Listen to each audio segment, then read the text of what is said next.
Hello, my friends. Today, actually this week, we're going to be focusing on the foot and the lower leg as part of My Foundations series, if you will. So we are going to be doing some stretching and some strengthening exercises. We are going to be using, if you like, a blanket for under the knees for some padding, because we will be on hands and knees for a bit. And we're also going to be using a strap. So if you have those, feel free to grab them and then come on back, okay? So if you'd rather just watch, that's fine. Otherwise, we are going to begin lying on the back. And so lying on the back, we're actually going to have our knees bent. And just take a moment here to make yourself nice and comfortable. Maybe placing the hands on the belly.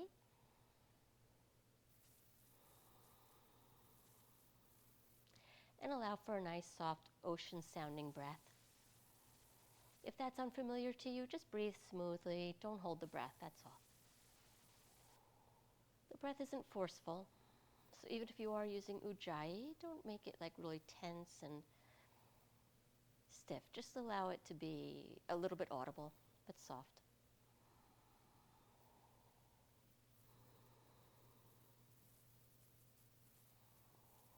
If the eyes are closed, go ahead and open the eyes. And we're going to just bring the right leg in, clasping behind the thigh, and just make some pointing and flexing the foot. So I'm just going to point and flex, point and flex, and just go back and forth. Nice and slowly. Try not to rush. You'll notice that if you go slower, you'll actually feel the muscles working a little bit more. So this isn't just about flexibility in yoga. We're also trying to get strength as well as range of motion. And when you go slower, you will feel the muscles a bit more. It also gives your mind a little bit of time to kind of process what's happening and absorb more information. And then we're going to make some circles with that foot. Again, go slowly enough that you can really feel what's happening, not rushing.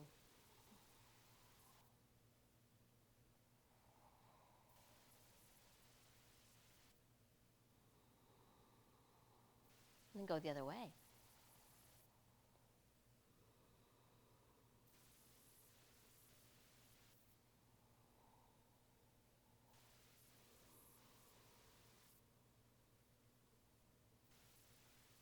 And then just stretch the leg for a moment, and then release. And then we're going to change sides. So hold them behind the left leg, and just point and flex. Nice and slow. So if you have like plantar fasciitis, inflammation in the bottom of the foot, that causes you pain when you try to stand and stuff, these exercises are pretty safe. If you feel really a lot of pain, if it aggravates it, of course. Now, I'm no doctor, so please consult a healthcare professional. I want to make sure that's really clear. But for many people, this is pretty safe to do if you have plantar fasciitis. In fact, you might like doing this in your bed before you get up. This section, specifically, when we're lying here. And then slow circles.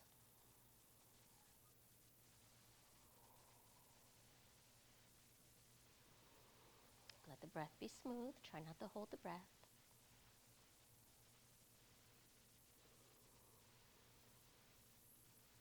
And then going the other way. So our feet are our transportation system. We can't trade them in like new tires. This is it. So really honoring, respecting how much they do for us every day. And taking good care of them. You can also do a little massage and stuff. There are different things you can do. And then releasing the circles, and then just stretching the leg for a moment. Maybe press out through the heel. And then exhale and release. And then just take the feet a little bit wide, arms out to a T position, and just gently take the knees side to side for windshield wipers. It's warming up the hips a little bit.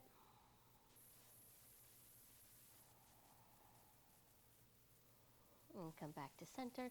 And in any way that you like, coming up to a hands and knees position, you can roll forward and back, or you can come onto your side and then come up, whatever serves you, whatever works well for you. And feel free to put the blanket. I always like to have my knees padded when I'm on my hands and knees, but you choose what works for you.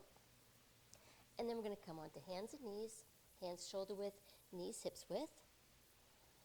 And we're just going to make some cat-cow. So inhale, arching the spine, shoulder blades draw towards one another, stretching the front body. Exhale as we gently round.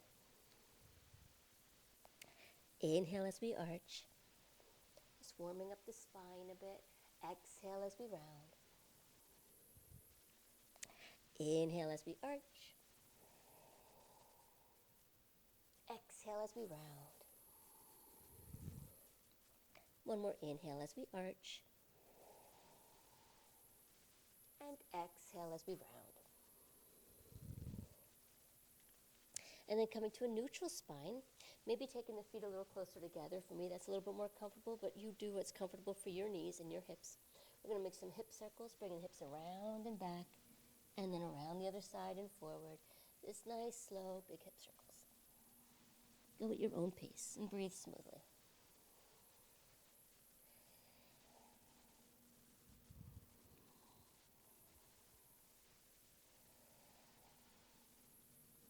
The next time you come forward, change the direction. Go the other way.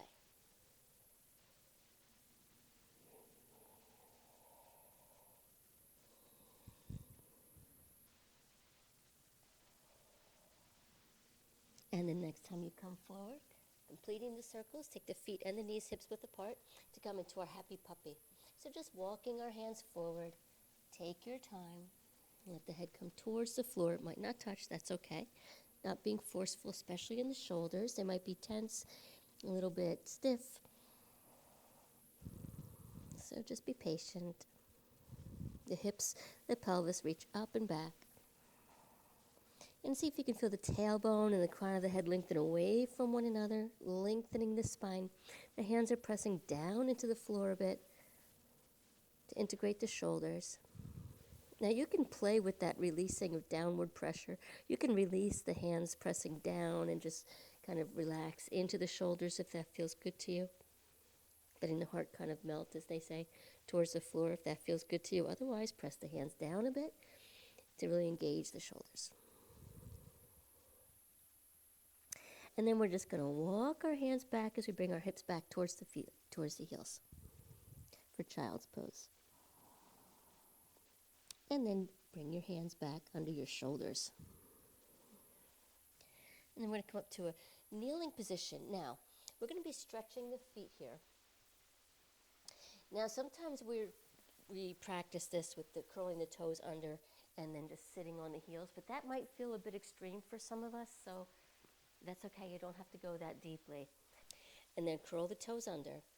And instead of coming up and lifting up and sitting here, especially if you have bunions, the big toe joint might be a little bit like at an angle, and putting that downward pressure into it might not really serve us well.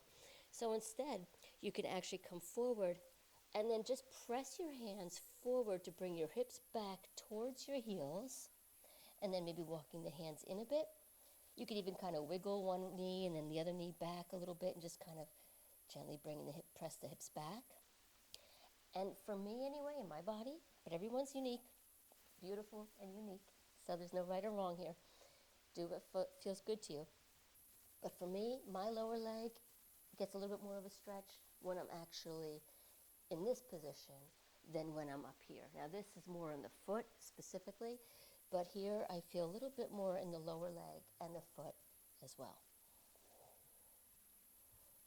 So if it feels too intense, walk your hands forward. If it feels like you want more of a stretch, or more intensity, if you will, then feel free to walk your hands back a little bit more, or even sit up if that feels good to you. That is definitely the maximum of, well, probably the most intense version is when you're upright. And again, the knees should be in a comfortable distance here, not forcing the knees.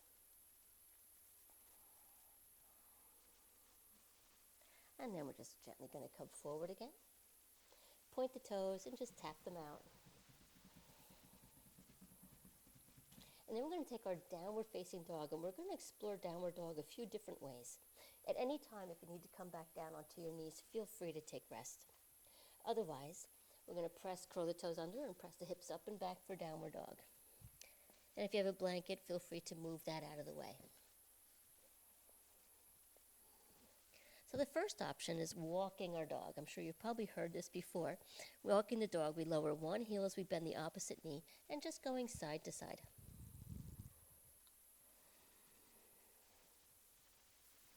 Take your time, smooth breathing.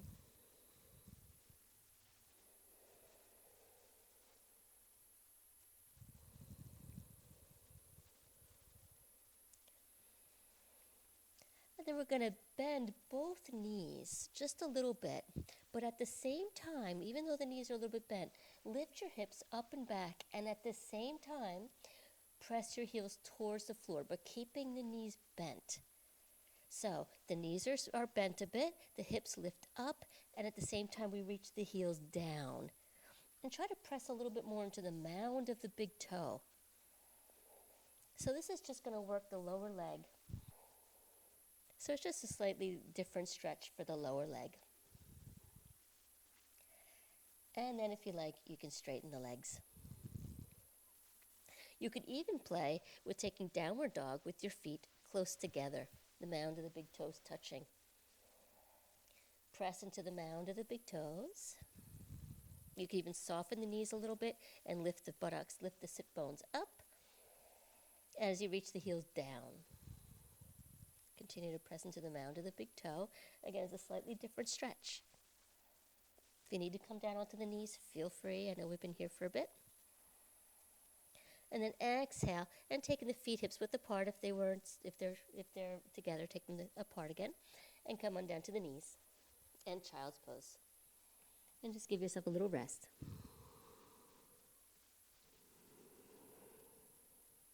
Maybe take a deep breath in, and let it out with a sigh. Taking the hands under the shoulders, gently press up, and then we're going to come onto our onto our downward dog, just to transition into a standing forward fold. Take your time. So we're coming into Uttanasana, feet hips width apart. And then on your next inhale, bend the knees, take the hands to the thighs, and come on up to standing. Okay, so now we're going to strengthen the lower legs a little bit with some balancing sun breaths. So starting with the arms down by the sides, spine nice and tall. And then inhale, reaching the arms out and up as you come up onto the toes, look straight ahead. Then exhale as we lower back down. Now, if it's too much to come up with both feet, if this hurts your toes, and then exhale down. You can also just keep your hands on your hips and kind of walk your feet sort of like this, raising one heel and then the other. And just go side to side. Otherwise, inhale, coming up onto the toes, raising the arms, and exhale as you lower. Inhaling up. Exhale, lower. One more time, inhaling up. And this time, hold, breathing deeply. Lengthen your tailbone down towards the heels a bit as you draw the lower belly in. Lengthen the back of the neck, looking straight ahead. And breathing deeply. And then exhale as we slowly come back down with control if you can. Okay. So now we're going to take this exercise where we're going to integrate or feel how we engage the feet will affect the hips as well. So there are two ways of looking at this. You can even use a block. I have a block here. If you'd like to use a block, you can. If not, you can use an imaginary block. Or just skip it. You don't have to use a block at all. Okay, so we're going to press the feet down, spread the toes, and make the feet as long and as wide as you can. And then hug that imaginary block or hug towards an imaginary line going down the center. Okay? So we're just feeling how when we hug the legs in towards the midline, towards the center line, you might feel like the hips and the legs are getting more of an engagement. Okay? So this strengthens the legs as well. Roll the shoulders back and down. Spine nice and tall. Make yourself as tall as you can. And then exhale and release that inward squeeze. You can release the block if you use that. And now this time, we're going to do the opposite, or something quite different here. Imagine you're standing on a piece of paper, and you were trying to actually tear that paper by actually pressing the feet away from one another. And just feel how that kind of wakes up the outer hips and the outer legs. Okay? And breathe. Spine nice and tall. Now release that pressure and just kind of go back and forth. Squeeze in, press out, squeeze in, press out, and just notice how it also affects the balance in the foot and ankle. Press, squeeze out, or press out. Inhale, squeeze in, and exhale, press out. And then kind of find a balance for you, whatever that means, so that you feel like you're balanced in both the inner and outer foot, the inner and outer ankle, about equally. And breathe. Okay. And then we're going to release that. Okay. Then we're just going to come on back down onto our back. Take your time, in any way that you like.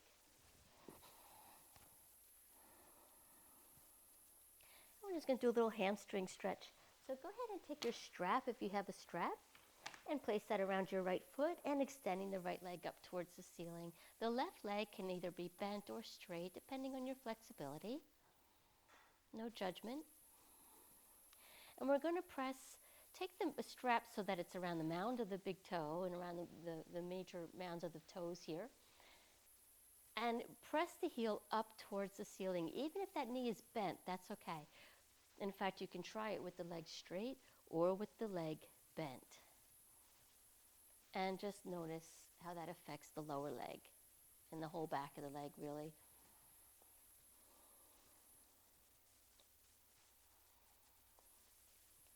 And then we're going to release that. Take the strap so that it's like more in line with your arch, the middle of your foot here, and then point your foot.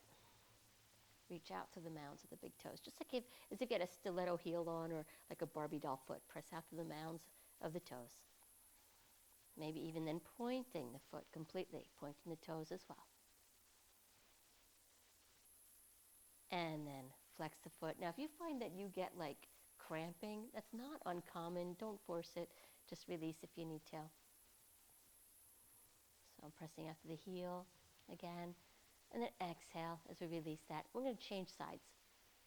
So taking the strap around the mounds of the toes of the left foot, right leg can either be bent or straight.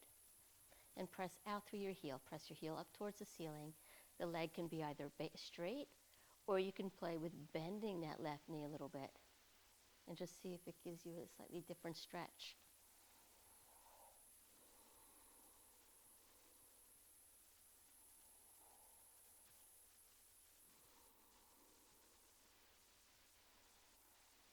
So breathe smoothly, and playing with both the legs straight or bent, but keep pressing the heel up towards the ceiling. As you draw the toes back towards your shin.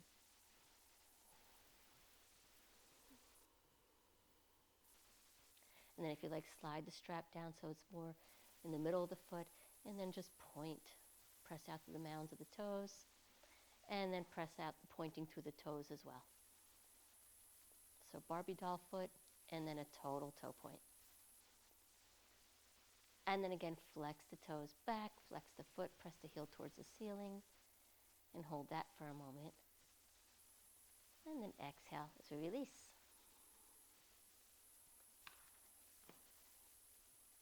Okay, and then coming up to a seated position. If you'd rather stay here for a few moments and take rest, please take your time. Feel free to do that. Otherwise, coming up to a seated position.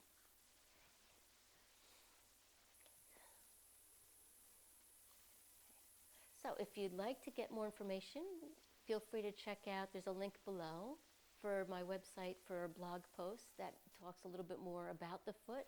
I'm going to try to make an end screen for the first time. That's going to take you to another video, if you like, from another teacher named Rachel Scott. And in that video, it's an excellent video. I highly recommend it, and I think it might be really, really useful. So feel free to check out Rachel Scott's video. There will be a link to that below, also in the description. But if I get the end screen right, there you go. It's up there, I think, somewhere. I don't know how this works yet. But so thank you so much. I hope you have a wonderful day. Bye-bye.